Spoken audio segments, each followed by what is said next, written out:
Yo, what's up mga kaibigan? Nalina tayo magkwentuhan. Isa sa mga pinaka-competitive na player sa buong NBA ay si Giannis Antetokounmpo. Hindi nga siya kasing talented ng ibang players, ganun pa man dahil sa kanyang kagustuhan na maging isa sa mga pinakamagaling ay talagang nag-ensayo siya ng todo. At na-achieve niya nga ang status ng best in the world at some point sa kanyang career. At kahit ngayon ay isa pa rin nga siya sa mga pinakamagaling sa buong liga.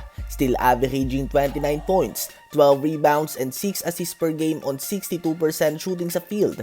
Subalit may record pa lamang sila na 1 win and 3 losses bago magumpisa ang game laban sa Memphis Grizzlies maya-maya lamang, at wala nang mas nakakainis pa para sa isang competitive na tao kaysa sa matalo sa magkakasunod na taon, lalo na't sapat naman ang talent ng roster na meron sila.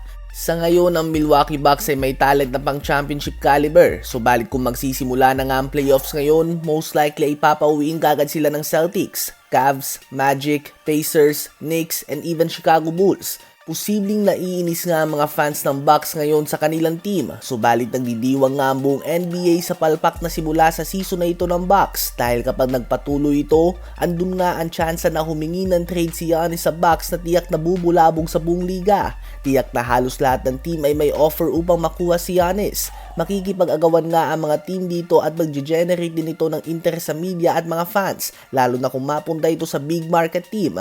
Maliban na lang nga kung mapunta ito sa Boston Celtics, dahil tila ba parang KD to Warriors nga yan na nagpabagsak ng ratings noon ng NBA. Gusto nyo bang lumipat ng team si Giannis Antetokounmpo? Ngayon ay tumungo naman tayo sa Cleveland Cavaliers. Ang Cavs ay isang playoff contender simula pa nang dumating dito si Donovan Mitchell kasama ang kanilang young core ni Darius Garland, Evan Mobley, Jarrett Allen at Isaac Okoro. Ang apat na player na ito ay may average age lamang na 24 years old. So wala pa nga sila sa kanilang prime mga kaibigan at patungo pa lamang sila dito. Madaming nagsasabi na pang regular season lamang sila at laging kakapusin sa playoffs, at pamilya ka na nga sa atin ito. Yan din ang sinasabi ng mga fans sa Celtics noon, at hindi na-realize ng mga tao na sadyang bata pa si Tatum at Brown noon. Subalit ngayong nasa prime na sila ay palagi na silang championship contender.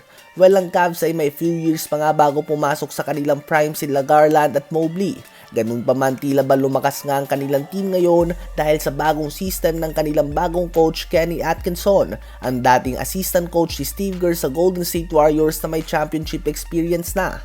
Minsan nga ay sapat na ang roster ng isang team. Konting coaching changes lamang ang kailangan, tulad ng Warriors kay Mark Jackson to Steve Kerr, Cavs kay David Blatt to Tyronn Lue, Celtics kay Ime Udoka to Joe Mazzulla, at who knows, baka Cavs ngayong unang taon ni Kenny Atkinson. So far ay sila na lamang ng OKC Thunder ang undefeated o wala pang talo ngayong regular season. Subalit kailangan din natin i-take into account na ang first 3 games sila ay laban sa Wizards, Pistons at Raptors, considered bilang ang 3 worst team sa Eastern Conference ngayon.